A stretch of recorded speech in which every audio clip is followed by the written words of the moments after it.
नमस्कार।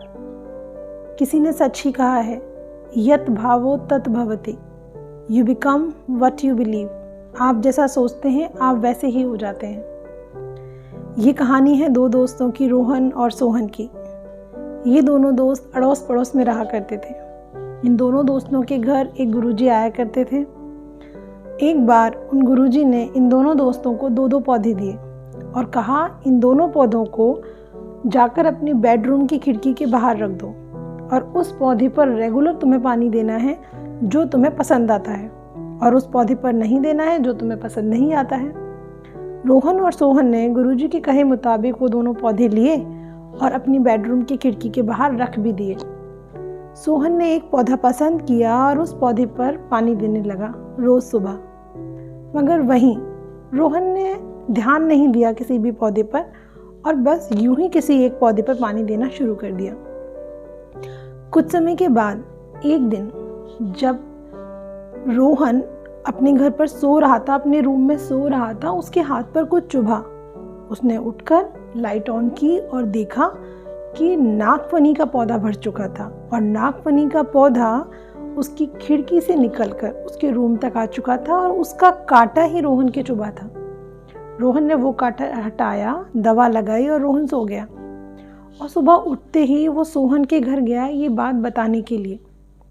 लेकिन जब वो सोहन के कमरे में पहुंचा तो उसने देखा कि सोहन की खिड़की के बाहर तो सूरजमुखी का फूल लहरा रहा था और सोहन उस फूल को देखकर बहुत खुश था।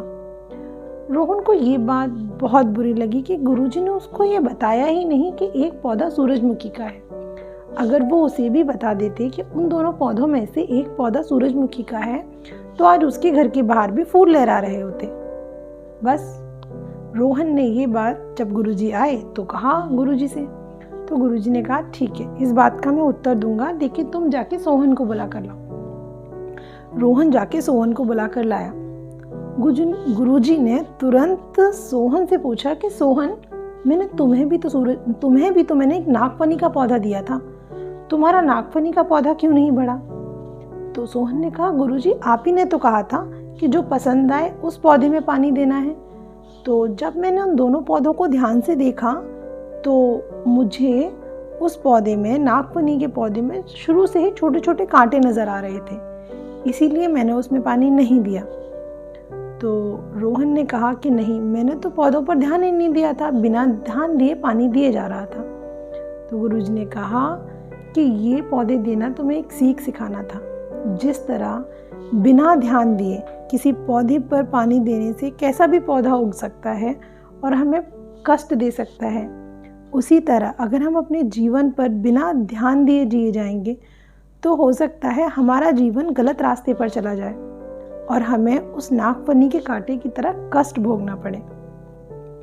तो उन दोनों बच्चों ने क्वेश्चन पूछा, वो कैसे? तो गुरुजी ने कहा कि हम जैसे विचारों को, जैसे आचरण को पानी देते हैं, वैसा ही हमारे चारों ओर लोग इकट्ठा होते जाते हैं। अगर हम सच्चाई, अच्छाई, ईमानदारी, प्रेम, ऐसे विचारों पर पानी देंगे तो ऐसा ही वातावरण, ऐसे ही लोग हमारे चारों ओर इकट्ठा होंगे। दूसरी तरफ अगर हम बुराई, बेईमानी, दुश्मनी, ऐसे विचारों को पानी देंगे तो वैसे ही लोग हमारे चारों ओर इकट्ठा होंगे। तो बच्चों ने पूछा कि विचारों को पानी देने का अर्थ क्या होता है? तो गुरुजी ने कहा कि हम 24 घंटे जिस चीज़ के बारे में विचार करते हैं वैसे ही लोग, वैसा ही वातावरण, वैसे ही दुनिया हमारे चारों ओर इकट्ठी हो जाती है। अगर आप अपने रिजल्ट, अच्छे रिजल्ट पर फोकस करोगे, उसको पाने के लिए मेहनत पर फोकस करोगे तो मेहनत के अवसर भी हाथ में लगेंगे। लेकिन अगर आप आलस पर फोकस करोगे, आराम पर फोकस करोगे तो आए हुए अवसर भी तुम्हारे हाथ से चले जाएंगे। अगर आप दोस्तों पर फोकस करोगे तो दोस्त इकट्ठा होते हैं, दुश्मनी पर फोकस करोगे तो दुश्मन इकट्ठा होते हैं। अगर आप धन पर फोकस करोगे तो धन इकट्ठा होता है, निर्धनता पर फोकस करोगे तो निर्धनता इकट्ठी होगी।